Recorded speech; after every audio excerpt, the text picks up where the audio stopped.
사도신경으로 우리의 신앙을 고백하겠습니다. 전능하사 천지를 만드신 하나님 아버지를 내가 믿사오며 그 외아들 우리 주 예수 그리스도를 믿사오니 이는 성령으로 잉태하사 동정녀 마리아에게 나시고 본디오 빌라도에게 고난을 받으사 십자가에 못 박혀 죽으시고 장사한 지 사흘 만에 죽은 자 가운데서 다시 살아나시며 하늘에 오르사 전능하신 하나님 우편에 앉아 계시다가 저리로서 산 자와 죽은 자를 심판하러 오시리라. 성령을 믿사오며 거룩한 공회와 성도가 서로 교통하는 것과 죄를 사하여 주시는 것과 몸이 다시 사는 것과 영원히 사는 것을 믿사옵나이다. 아멘. 찬송가 324장을 함께 찬송하겠습니다. 324장입니다.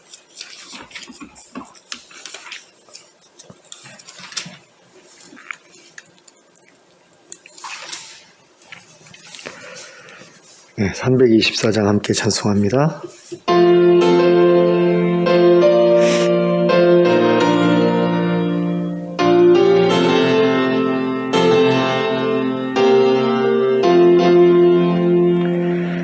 예수 나를 오라 하네 예수 나를 오라 하네 어디든지 주를 따라 주와 같이 가려네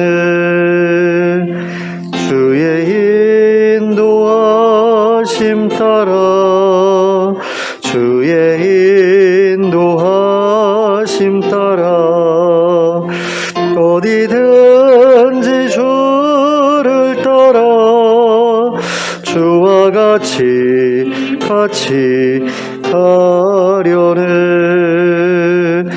겟세마네 동산까지 주와 함께 가려 하네 피땀 흘린 동산까지 주와 함께 가려네 주의 인도하심 따라 주의 인도하심 따라 어디든지 주를 따라 주와 같이 가려네 심판하실 자리까지 주와 함께 가려 하네 심판하실 자리까지 주와 함께 가려네 주의 인도하심 따라 주의 인도하심 따라 어디든지 주를 따라 주와 같이 가려네 주가 크신 은혜 내려 나를 항상 돌보시고 크신 영광 보여주며 나와 함께 가려네 주의 인도하심 따라 주의 인도하심 따라 어디든지 주를 따라 주와 같이 가려네 아멘. 찬송가 341장을 함께 찬송하겠습니다. 찬송가 341장입니다.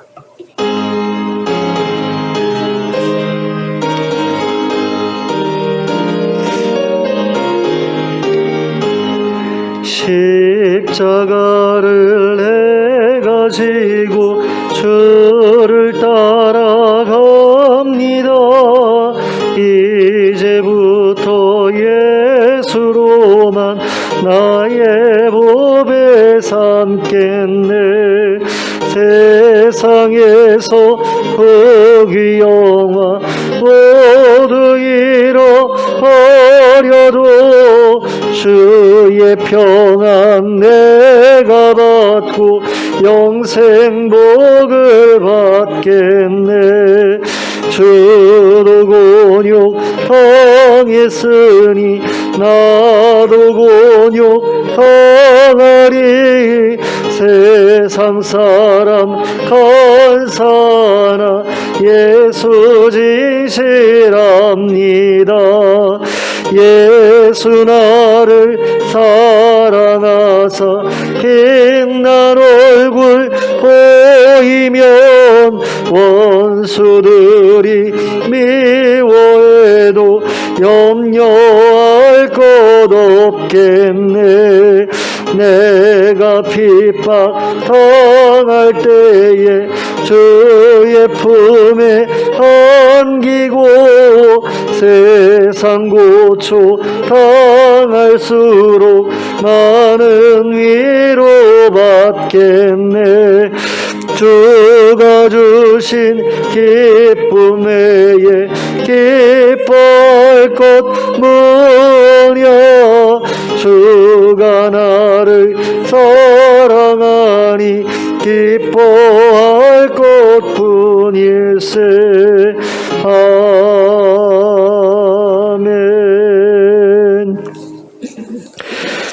오늘 우리에게 주신 하나님의 말씀은 누가복음 9장 51절부터 62절까지 말씀입니다. 누가복음 9장 51절부터 62절까지 말씀 함께 합독하도록 하겠습니다. 함께 합독합니다. 시작. 예수께서 승천하실 기약이 차감해 예루살렘을 향하여 올라가기로 굳게 결심하시고 사자들을 앞서 보내심에 그들이 가서 예수를 위하여 준비하려고 사마리아인의 한 마을에 들어갔더니 예수께서 예루살렘을 향하여 가시기 때문에 그들이 받아들이지 아니하는지라. 제자 야고보와 요한이 이를 보고 이르되 주여, 우리가 불을 명하여 하늘로부터 내려 저들을 멸하라 하기를 원하시나이까. 예수께서 돌아보시며 꾸짖으시고 함께 다른 마을로 가시니라. 길을 가실 때에 어떤 사람이 여짜오되 어디로 가시든지 나는 따르리이다. 예수께서 이르시되 여우도 굴이 있고 공중의 새도 집이 있으되 인자는 머리 둘 곳이 없도다 하시고 또 다른 사람에게 나를 따르라 하시니 그가 이르되 나로 먼저 가서 내 아버지를 장사하게 허락하옵소서.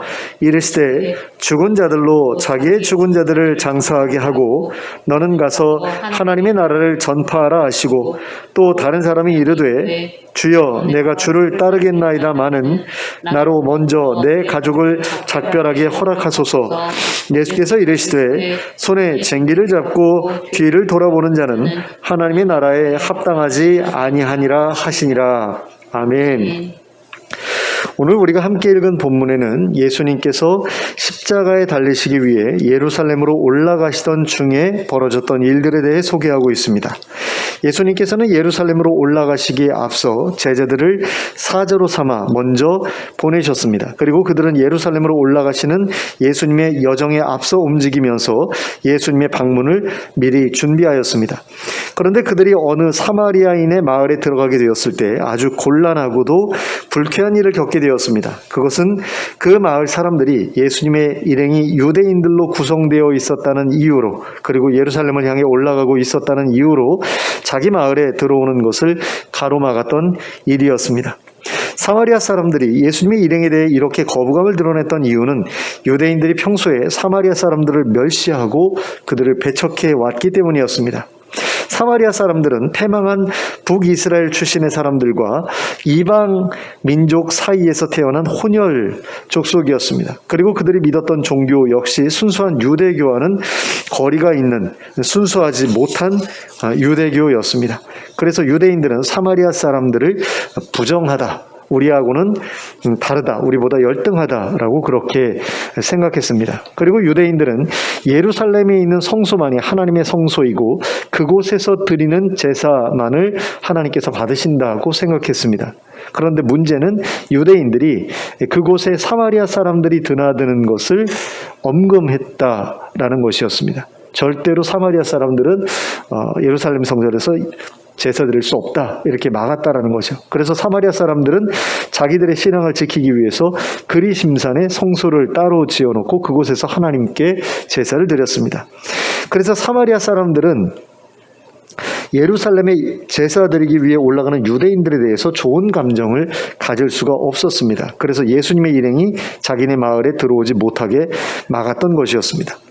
그런데 이러한 일을 겪게 된 예수님의 제자들도 그 사람들에 대해서 좋은 감정을 갖기가 어렵기는 마찬가지였습니다. 그래서 예수님의 제자들 중에서 가장 성격이 급했던 야고보와 요한이 이 모습을 보면서 예수님께 이렇게 물었습니다. 54절 말씀입니다.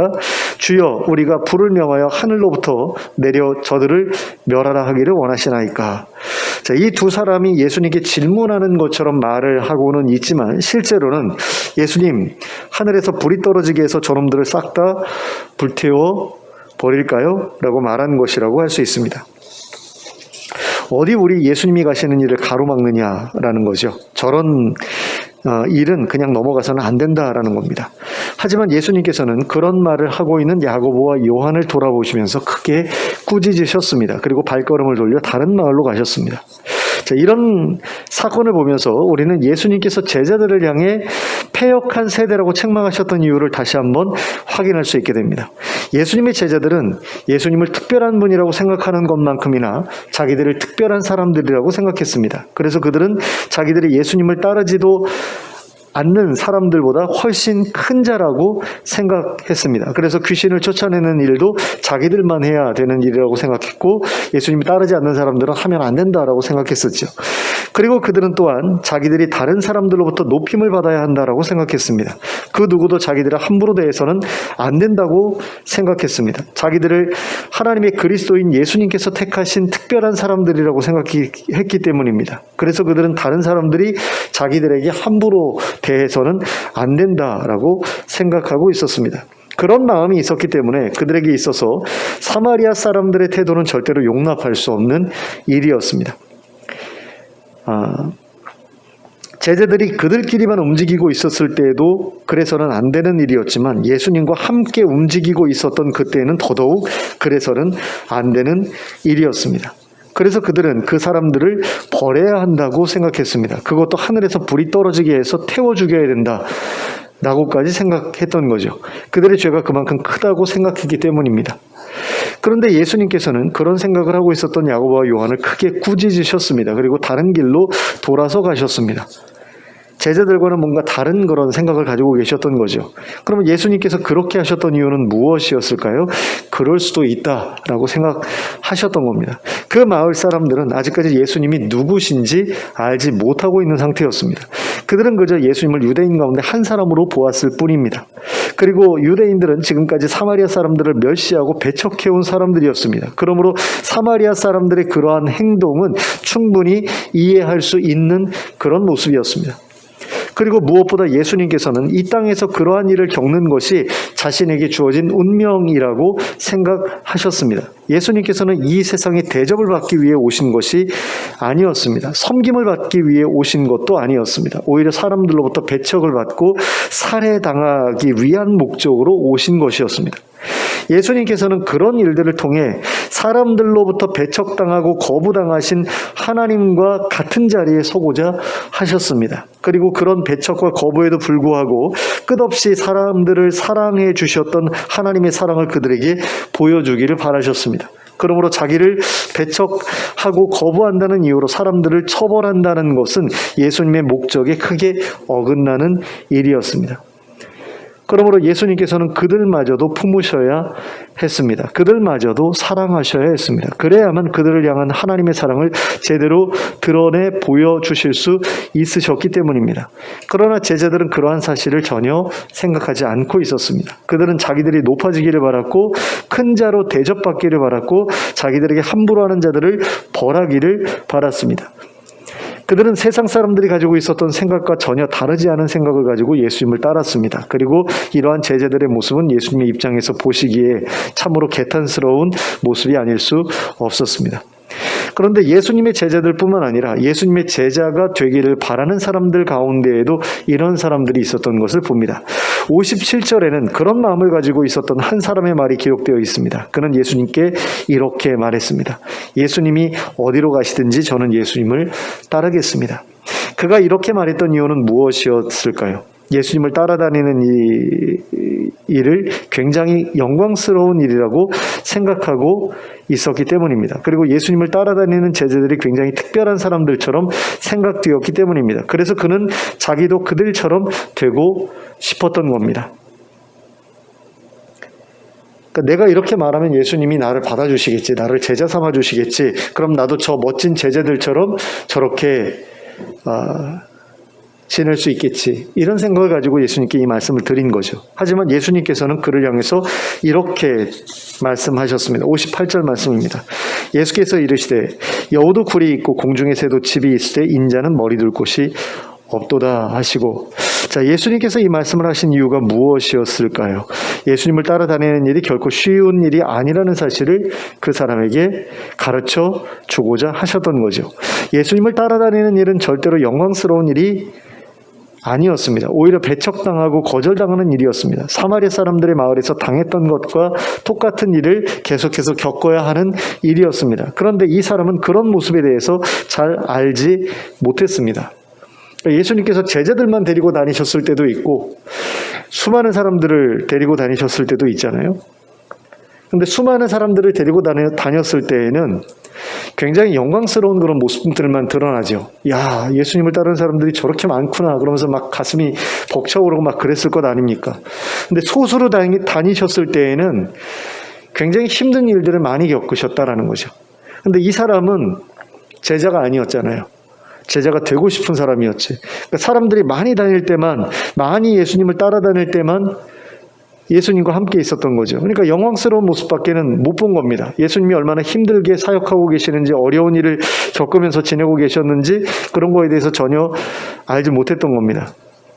예수님 따라다니는 수많은 사람들을 보면서 야, 대단하다, 장관이다, 나도 저기에 끼고 싶다, 저 제자들 틈에 끼어서 저 영광을 누리고 싶다, 이런 마음이 있었던 거죠. 그래서 예수님께서는 그에게 네가 뭔가 착각하고 있다 라는 것을 가르쳐 주시기 위해서 이 말씀을 하신 겁니다. 네가 본 그게 전부가 아니야 라고 말씀을 하신 거죠. 나를 따르는 일은 굉장히 힘들고 어려운 일이다 라고 말씀을 하시면서 그 사실이 어떤지를 알려주신 겁니다. 그리고 다시 한번 생각해 보라고 말씀을 하신 거죠. 그러니까 예수님께서 이 사람이 내가 어디를 가든지 예수님 따라다니겠습니다 라고 했을 때 참 기특하다, 고맙다, 잘 생각했어 라고 생각하셨으면 이런 얘기 안 하셨겠죠. 근데 예수님이 보실 때 얘는 뭔가 착각하고 있구나, 뭔가 잘못 생각하고 있구나, 그런 생각이 드셨으니까 이 말씀을 하신 것 아니겠습니까? 그래서 고민해 보라고 하는 거죠. 나를 따라다니려면 힘들고 어려운 일이 많을 텐데, 내 제자가 되려면 많은 대가를 치러야 할 텐데 과연 그걸 네가 다 감수하면서 나를 따를 수 있겠는지 한번 제대로 진지하게 생각해 보라고 하는 의미에서 이 말씀을 하신 것이다라는 겁니다. 그런데 본문에는 스스로 예수님의 제자가 되겠다고 했던 사람뿐만 아니라 예수님께서 친히 제자가 되라고 권하셨던 사람들의 이야기도 기록되어 있는 것을 볼 수 있습니다. 59절을 보시겠습니다. 또 다른 사람에게 나를 따르라 하시니 그가 이르되 나로 먼저 가서 내 아버지를 장사하게 허락하옵소서. 그러니까 어떤 사람은 따르겠다라고 하는데도 야, 다시 한번 생각해봐 라고 하셨고, 어떤 사람에게는 나를 따라와 라고 그 사람이 따르겠다고 하지도 않았는데 먼저 말씀을 하셨고 하는 어떤 그런 모습을 보게 되거든요. 그러니까 어떤 마음을 가지고 예수님을 따르려고 하는지에 따라서 다시 생각해봐 라고도 하셨고, 또 먼저 나서서 나를 따라와 라고 말씀하기도 하셨다는 겁니다. 근데 이 말씀이 뭡니까? 나를 따르라 라는 말씀은 내 제자가 되라는 말씀 아니에요?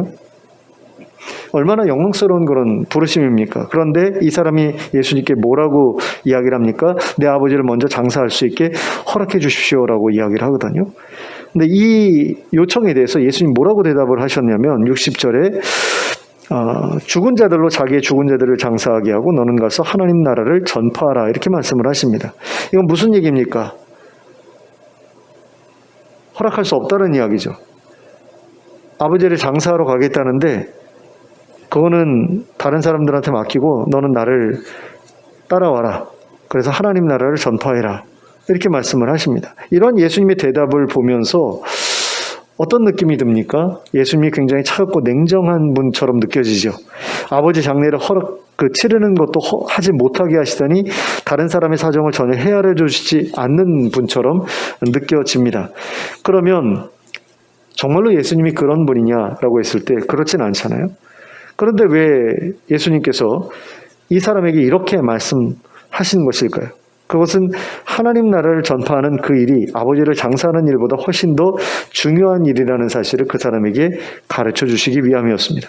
자, 유대인들의 율법에 의하면 자기 아버지의 장례에 참석하는 것조차 허락되어 있지 않았던 아주 특별한 직무 또는 직분이 있었습니다. 그게 무엇인가 하면 바로 대제사장에게 주어졌던 직무였습니다. 대제사장이 성소에서 하나님을 섬기는 일을 할 때에는 자기 부모의 장례에도 참석하지 못하게 되어 있었습니다.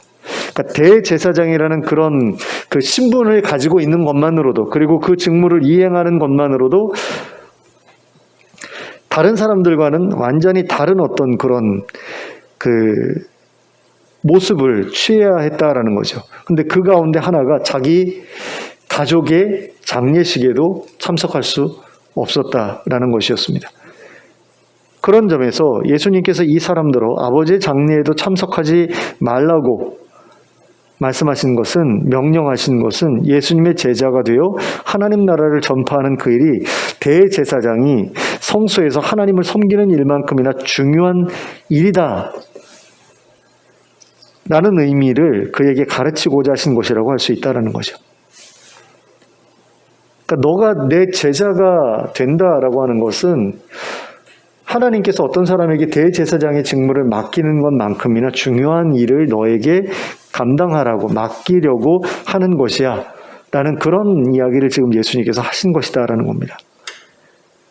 그 어떤 것보다 하나님께서 맡겨주신 이 일이 중요한 일이다라는 거죠. 그 다음으로 살펴볼 61절에는 예수님께서 나를 따르라고 하셨던 또 다른 한 사람이 예수님의 말씀에 어떻게 반응했는지에 대한 내용이 기록되어 있습니다. 61절입니다. 또 다른 사람이 이르되 주여 내가 주를 따르겠나이다마는 나로 먼저 내 가족을 작별하게 허락하소서. 그리고 62절에는 예수님께서 그의 대답에 대해 뭐라고 답변하셨는지가 기록되어 있는데요. 자, 예수께서 이르시되 손에 쟁기를 잡고 뒤를 돌아보는 자는 하나님의 나라에 합당하지 아니하니라 하시니라. 그러면 예수님께서 그 사람을 향해서 손에 쟁기를 잡고 뒤를 돌아보는 사람에 대해 말씀하신 이유가 무엇이겠습니까? 손에 쟁기를 잡고 뒤를 돌아본다라는 것에 과연 어떤 의미가 있는 것일까요? 여기서 손에 쟁기를 잡고 뒤를 돌아본다는 것은 자신에게 맡겨진 일에 성실하지 않은 것, 자신에게 맡겨진 일을 중단하는 그것을 의미하거든요. 어떤 사람이 손에 쟁기를 잡고 일을 하다가 그 일을 멈추고 뒤를 돌아볼 때에는 어떤 때입니까? 어떤 상황에서 그가 그런 일을 하죠? 누군가가 그를 부를 때 그런 일을 하게 되지 않습니까? 잠깐 이리 와서 쉬어라. 잠깐 이리 와서 새참을 먹어라. 아니면 무슨 급한 일이 있으니 그거 그만두고 이리 와라. 라고 할 때 뒤를 돌아보겠죠. 쟁기를 잡고 일을 하다가 뒤를 돌아보는 상황은 누군가가 그에게 그 일을 잠깐 중단하라고 말할 때 아닙니까? 그러면 예수님께서 그를 향해 손에 쟁기를 잡고 뒤를 돌아보는 자에 대해서 말씀하신 이유가 무엇이겠습니까? 그가 가족들에게 가서 작별 인사를 할 때에 그 가족들이 그의 발목을 붙잡을 것을 예수님께서 아신 거죠. 그래가지고 그와 같은 여지를 만들지 말라고 말씀하신 겁니다. 그의 가족들은 그로 하여금 하나님의 일을 못하게 가로막으면서 그로 하여금 집을 떠나지 못하게 할 것이 분명했고, 그 사람은 가족들의 요청을 뿌리치지 못하고 집에 주저앉을 수도 있었기 때문에 예수님께서 이렇게 말씀하신 것이라는 겁니다. 그래서 예수님께서는 그로 하여금 차라리 가족들에게 작별 인사를 하러 가지 말거나, 아니면 가족들에게 작별 인사를 하더라도 주저앉지 말라는 의미에서 이런 말씀을, 경고의 의미를 담아서 하신 것이라고 할 수 있다는 겁니다. 그러니까 가족들과의 관계로 인해서 하나님과의 관계가 가로막히게 또는 끊어지게 하지 말라고 말씀하신 거죠. 우리는 예수님께서 제자로 부르셨던 이 두 사람과의 대화를 통해 예수님의 제자가 된다고 하는 것이 어떤 것을 의미하는 것인지에 대해 배울 수 있게 됩니다. 그것은, 예수님의 제자가 된다고 하는 것은 그 사람이 하나님의 나라를 전파하는 일을 세상의 그 어떤 일보다 더 중요한 일로 여겨야 한다는 것이며, 또한 예수님의 제자가 된다고 하는 것은 그 사람이 하나님과의 관계를 세상의 그 어떤 관계보다 더 중요한 관계로 여겨야 한다는 것을 의미한다라는 겁니다. 또한 앞에서 살펴보았던 내용까지 합쳐서 생각을 한다면 예수님의 제자가 된다는 것은 세상에서 배척을 당하는 것과 거절을 당하는 것까지도 감수할 수 있어야 한다는 것을 의미한다라는 겁니다. 그런데 여기에서 우리가 생각해 보아야 할 것은, 과연 제자가 된다고 하는 것이 과연 우리와 관계가 있는 일인가라는 것입니다. 예수님께서 제자로 선택하신 사람들의 면면을 보면 오늘날의 목회자들이나 선교사들이 연상되기 때문이죠. 그래서 오늘 우리가 함께 살펴본 본문에서 말하고 있는 제자의 조건은 오늘날의 목회자나 선교사들에게 요구되는 조건인 것처럼 느껴지기도 합니다. 그러니까 일반 성도들과는 상관이 없는 그런 내용처럼 느껴지기도 한다는 겁니다. 그러나 그러한 생각은 잘못된 생각입니다. 물론 예수님의 죽으심과 부활, 승천 전까지만 하더라도 제자라는 이름은 굉장히 제한된 사람들에게만 붙여진 이름이었습니다. 그래서 예수님의 제자 그러면 12사도 또는 70문도가 제자고 나머지는 무리, 이런 식으로 우리가 구분해서 생각했잖아요. 하지만 예수님의 승천과 오순절의 성령 강림 이후로 제자라는 이름은 모든 믿는 성도들을 가리키는 말이 된 것을 볼 수 있습니다. 그러니까 제자라는 호칭이요, 예수님이 십자가에서 죽으시고 부활하시기 전까지만 해도 아주 소수에게만 붙여진 이름이었다라는 겁니다. 그런데 사도행전에 들어가면 예수님을 믿는 모든 사람들이 제자라고 불려지고 있는 것을 보게 돼요. 그러면 그렇게 된 이유가 무엇이겠습니까? 바로 예수님의 죽으심 이후로 예수님을 믿는다는 것이 생명을 걸어야만 하는 일이 되었기 때문이라는 겁니다. 자기 목숨까지 걸어가면서 예수님을 따르기로 하지 않으면 예수님을 믿을 수가 없게 되어버렸기 때문에 그들을 제자로 부르지 않을 수 없게 되었다라는 겁니다. 아니, 자기 목숨까지 걸어가면서 예수님을 따르는데, 예수님을 믿는데 그 사람들을 제자라고 안 하면 누구를 제자라고 할 수 있겠어요? 근데 예수님이 살아계실 때까지만 해도 예수님 믿는데 목숨 걸 필요가 없었거든요. 세례 요한을 믿는데 따라다니는데 목숨 걸 필요 없었죠. 예수님 따라다니는데 목숨 걸 필요가 없었습니다. 하지만 예수님이 이단의 수괴로 잡혀서 살해당하시잖아요. 죽임당하시잖아요. 그리고 난 다음에 예수님을 따르는 사람들은 이단 수괴를 쫓는 이단이 되어버린 거죠. 그러니까 목숨을 보장받을 수 없는 그런 상황이 된 겁니다. 근데 그런 상황에서도 예수님을 따른다라고 하는 것은 예수님 살아계실 때 병 고쳐주세요, 귀신 내쫓아주세요 하면서 예수님을 따르던 것과는 완전히 다른 일이 되어버렸다라는 거죠. 그 전까지만 해도 병 고치고 귀신 쫓아주는 어떤 그런 일 때문에 쫓았다라고 한다면 예수님이 돌아가시고 난 다음에는 그것 때문에 예수님을 쫓는 게 아니거든요. 예수님이 정말 하나님의 아들이고 하나님의 그리스도시고 그리고 다시 오셔서 하나님 나라를 세우실 어떤 정치 지도자로 생각하고 믿는 거기 때문에 이건 정말 목숨을 걸지 않으면은 감당할 수 없는 일이 되어버린 겁니다.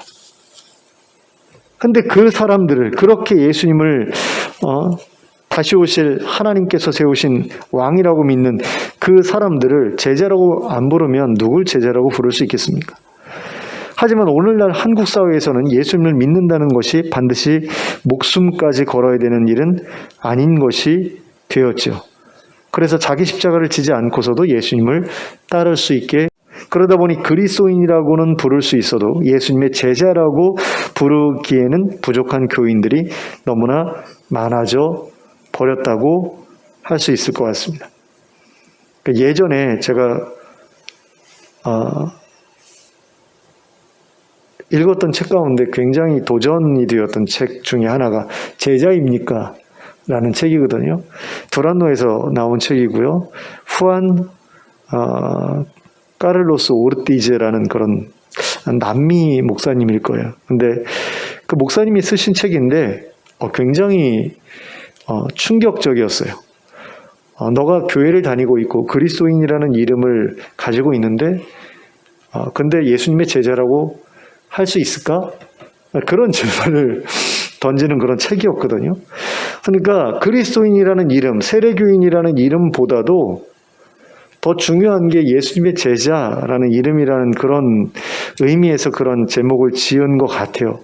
근데 뭔가 좀 달라야 된다라는 이야기를 하고 있었던 것으로 기억이 돼요. 그러니까 예수님의 제자라고 할 때에 지금 그리스도인이라는 이름을 갖고 있는 사람들의 어떤 삶의 모습과는 뭔가 좀 더 다른 특별한 어떤 모습이 있어야 되지 않겠어라는 그런 도전을 주고 있는 책으로 기억이 된다라는 거죠.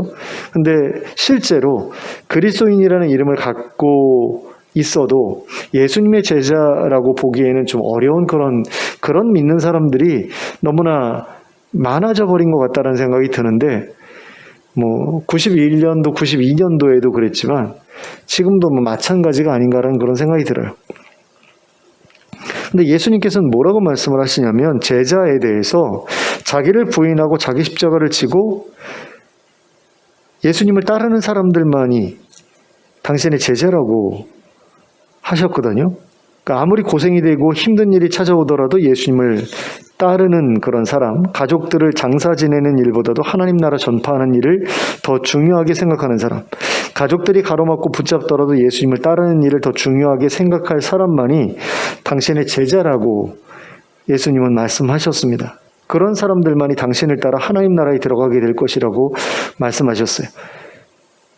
과거에는 예수님을 따르는 일이 목숨을 걸어야 하는 일이었기 때문에 모든 그리스도인들은 예수님의 제자일 수 있었습니다.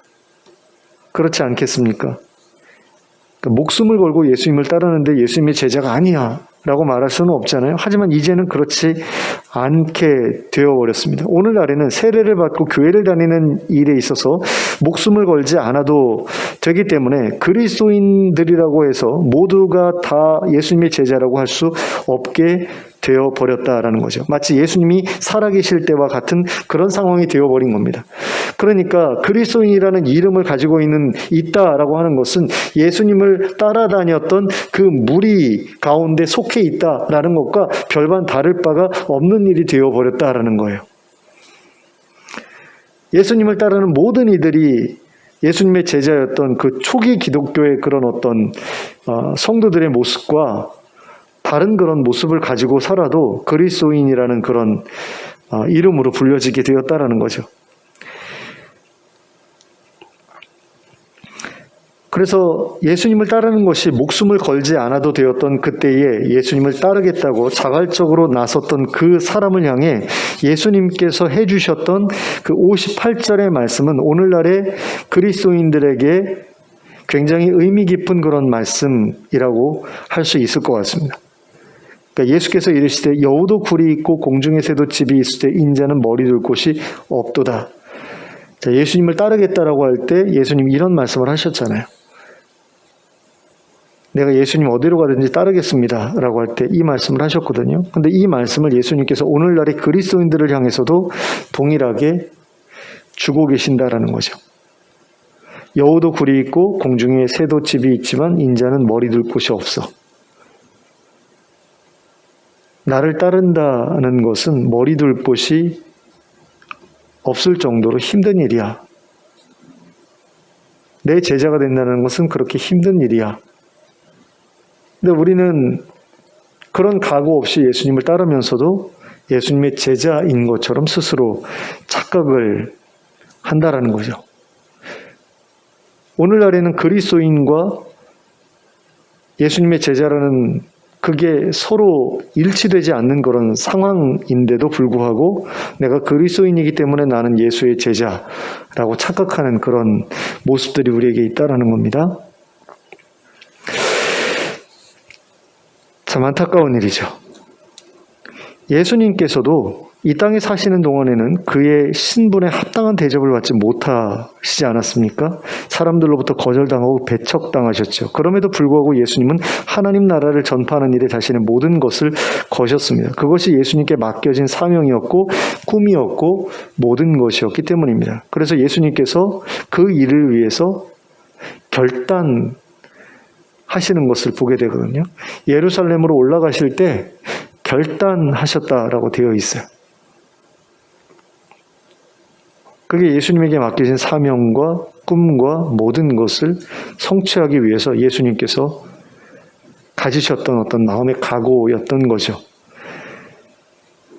그렇기 때문에 예수님을 따르고자 한다라고 했을 때, 예수님의 제자가 되고자 했을 때에 우리에게 필요한 것 역시 하나님 나라를 우리의 꿈으로, 우리의 모든 것으로 삼는 것이라고 할 수 있고요. 그것을 위해서 내가 모든 것을 걸겠다라고 결단하는 것이 되어야 하거든요. 하나님 나라를 이 땅에서 살아내고 그럼으로써 하나님 나라를 세상에 보여주는 것이 우리의 꿈이 되어야 하고 우리의 사명이 되어야 한다는 겁니다. 그리고 그것을 이루기 위해서 결단해야 한다라는 거죠. 근데 그런 결단 없이 그냥 살아가면서도 나는 예수님의 제자야라고 말하는 그런 일들이 너무나 많다라는 겁니다. 근데 예수님께서는 그렇게 말씀하시잖아요. 나를 따라오는 사람만이 하나님 나라에 들어갈 수 있다라고 이야기를 하시는데, 예수님께서 하나님 나라에 들어가신 것처럼 우리도 하나님 나라에 들어가기 위해서는 예수님의 뒤를 그대로 따라가야 된다라는 게 복음서에서 계속해서 우리에게 가르쳐 주시는 진리거든요. 근데 우리는 예수님을 따르는 것은 안 하면서 예수님을 믿는 것만으로 하나님 나라에 들어가려고 애를 써요. 그게 어떤 면에서는 종교개혁의 부작용이라는 그런 생각도 듭니다. 그러니까 루터가 오직 믿음으로 구원받는다라고 이야기를 했는데, 믿으면 예수님을 따라야 되잖아요. 그리고 예수님께서도 나를 믿어라 라는 걸로 끝내지 않으시고 나를 믿을 뿐만 아니라 따르라고 말씀을 하시는데, 따르는 것에 대해서는 행위구원처럼 이야기를 해요. 예수님을 믿었으면 당연히 따라가야 되잖아요. 근데 그 따르는 것에 대해서 행위라는 딱지를 딱 붙여놓고 믿기만 하면 돼. 따르는 건 나중 일이야. 근데 예수님께서는 니들이 나를 믿고 따라오지 않으면 하나님 나라 못 들어간다라고 하시거든요.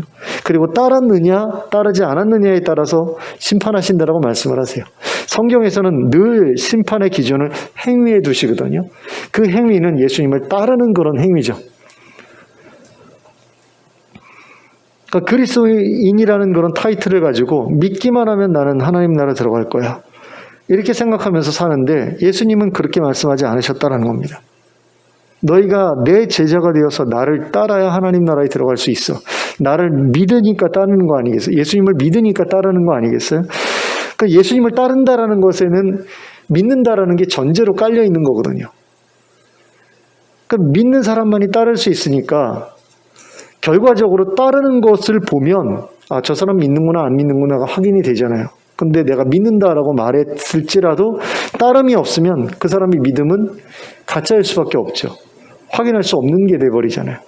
그러니까 믿는 데서 모든 것이 끝나는 게 아니라 따르는 데서 모든 것이 끝나는데, 그렇게 따르기 위해서 우리에게 필요한 것은 무엇이냐면, 예수님을 따르는 데 필요한 일들이 무엇인지, 예수님을 따른다라는 것이 어떤 것을 의미하는지를 제대로 알고 그것을 위해서 내가 헌신하기로 결단하는 그런 노력이 있어야 된다라는 거죠.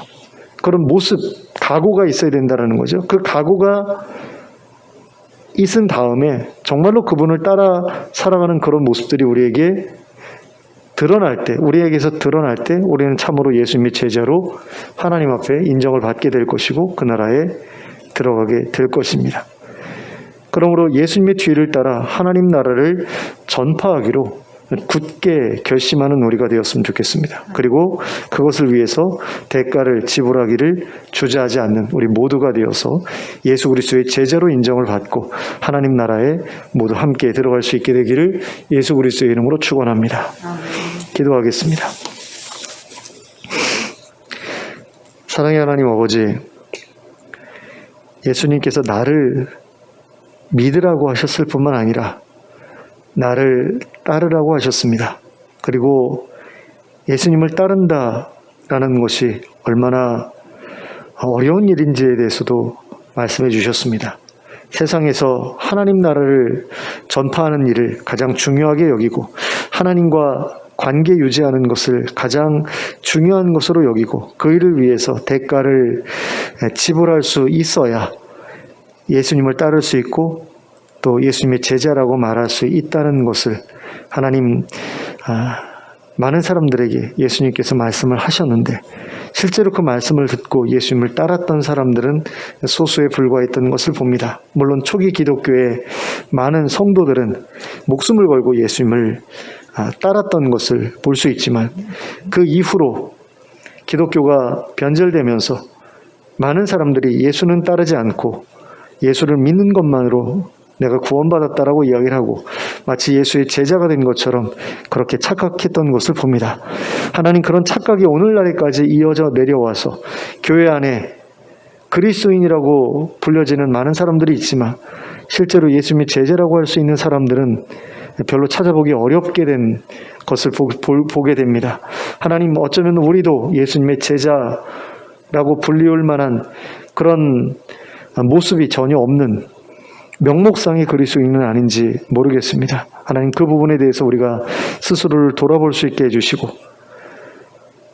우리에게 부족한 것이 무엇인지를 하나님 우리가 깨닫게 되기를 원합니다. 그리고 돌이키기를 원합니다. 그리고 결단하기를 원합니다. 각오를 새롭게 하기를 원합니다.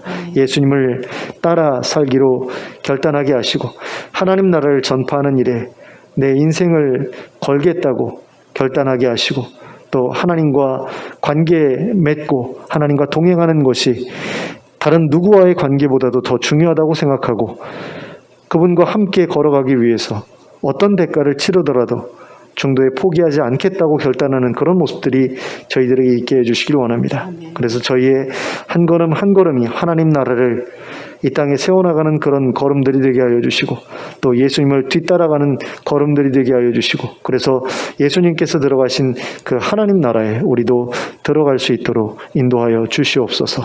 예수 그리스도의 이름으로 기도하였습니다. 아멘. 찬송가 457장 함께 찬송하겠습니다. 찬송가 457장 함께 찬송합니다.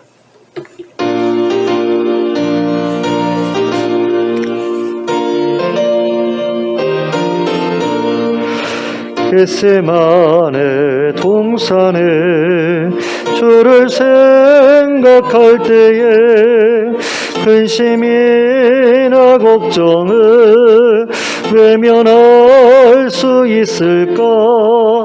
나를 항상 버리고 주를 따라가리라.